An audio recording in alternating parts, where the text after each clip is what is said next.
Matius pasal 15. Hukum Allah dan adat istiadat manusia. Kemudian beberapa orang Farisi dan guru Taurat dari Yerusalem datang kepada Yesus. Mereka bertanya kepadanya, "Mengapa murid-muridmu tidak mematuhi adat istiadat yang diberikan oleh nenek moyang kita? Murid-muridmu tidak mencuci tangan sebelum makan." Yesus menjawab, "Mengapa kamu melanggar perintah Allah untuk mengikuti adat istiadatmu sendiri? Allah berfirman, 'Hormatilah ayahmu dan ibumu.' Juga, siapapun yang mencaci maki ayah dan ibunya haruslah dibunuh."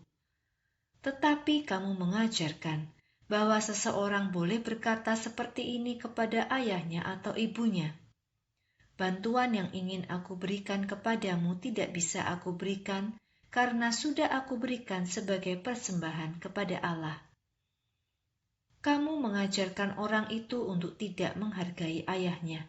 Jadi, kamu telah melanggar hukum Allah untuk lebih mendahulukan adat istiadatmu. Kamu orang munafik. Nubuat Yesaya benar tentang kamu. Bangsa ini menghormati aku dengan perkataan mereka, tetapi sesungguhnya hati mereka jauh dariku. Sia-sia mereka memberikan ibadahnya kepadaku, karena sesungguhnya yang mereka ajarkan hanyalah peraturan yang dibuat manusia. Yesus memanggil orang banyak untuk datang kepadanya dan berkata, "Dengarlah dan pahamilah apa yang akan kukatakan ini. Bukan apa yang masuk ke dalam mulut yang membuat mereka bersalah, tetapi apa yang keluar dari mulutlah yang membuat mereka bersalah." Kemudian murid-murid datang kepada Yesus dan bertanya, "Tahukah engkau bahwa orang-orang Farisi marah karena perkataanmu itu?"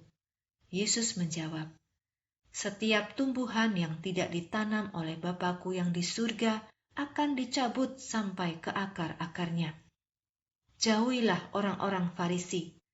Mereka memimpin bangsa Israel, tetapi mereka adalah pemimpin-pemimpin yang buta. Dan jika orang buta menuntun orang buta yang lain, maka keduanya akan jatuh ke dalam selokan." Petrus berkata kepadanya, "Jelaskanlah maksud dari perumpamaan yang engkau berikan tadi." Yesus berkata, "Apa kamu masih juga belum mengerti? Kamu pasti tahu bahwa semua makanan yang masuk ke dalam mulut akan masuk ke perut, kemudian dibuang keluar.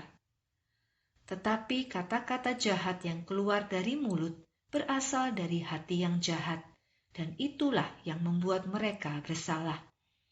Semua hal yang jahat dimulai dari dalam hati, pikiran yang jahat, pembunuhan, perzinaan, percabulan, pencurian, fitnah, dan penghinaan terhadap orang lain. Hal-hal itulah yang membuat orang berdosa. Sedangkan tidak mencuci tangan sebelum makan tidak membuat orang menjadi cemar." Yesus menolong perempuan bukan Yahudi. Kemudian Yesus meninggalkan tempat itu dan pergi ke daerah Tirus dan Sidon. Seorang perempuan Kanaan yang berasal dari daerah itu datang kepadanya dan berteriak, "Tuhan, Anak Daud, tolonglah aku. Anak perempuanku dirasuki roh jahat dan ia sangat menderita." Tetapi Yesus tidak menjawab perempuan itu, sehingga murid-muridnya datang kepadanya dan memohon, "Suruhlah perempuan itu pergi, karena dia terus berteriak dan mengikuti kita." Yesus menjawab, "Allah hanya mengutus aku kepada domba-domba bangsa Israel yang tersesat." Tetapi perempuan itu datang kepada Yesus dan sujud di hadapannya sambil berkata, "Tuhan, tolonglah aku." Yesus menjawabnya dengan perkataan, "Tidak pantas mengambil roti milik anak-anak dan memberikannya kepada anjing-anjing." Perempuan itu berkata, "Betul Tuhan, tetapi anjing-anjing itu memakan sisa-sisa roti yang jatuh dari meja tuannya." Kemudian Yesus menjawab, "Ibu, imanmu sungguh besar.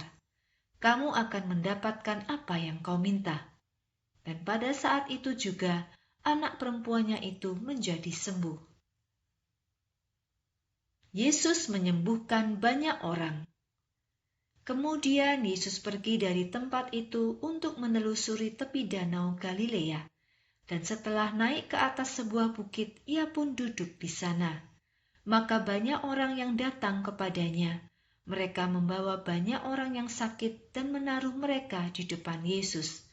Ada yang tidak bisa berjalan, buta, pincang, tuli, dan banyak lagi yang lain. Lalu Yesus menyembuhkan mereka semua. Orang banyak yang ada di situ menjadi takjub ketika melihat orang yang bisu dapat berbicara, orang yang cacat menjadi sehat, orang lumpuh sekarang bisa berjalan, dan orang yang buta dapat melihat. Dan semua orang bersyukur kepada Allah Israel. Yesus memberi makan lebih dari 4.000 orang. Kemudian Yesus memanggil murid-muridnya dan berkata, "Aku merasa kasihan kepada orang banyak ini. Mereka sudah 3 hari bersamaku di sini, dan sekarang mereka tidak punya makanan untuk dimakan. Aku tidak mau menyuruh mereka pergi dalam keadaan lapar, karena mereka akan pingsan dalam perjalanan pulang." Murid-murid berkata kepada Yesus, "Bagaimana kita bisa membeli roti yang cukup untuk semua orang ini? Kita berada di tempat yang terpencil." Yesus bertanya, "Berapa roti yang kamu miliki?" Mereka menjawab, "Kami memiliki 7 roti dan beberapa ikan kecil."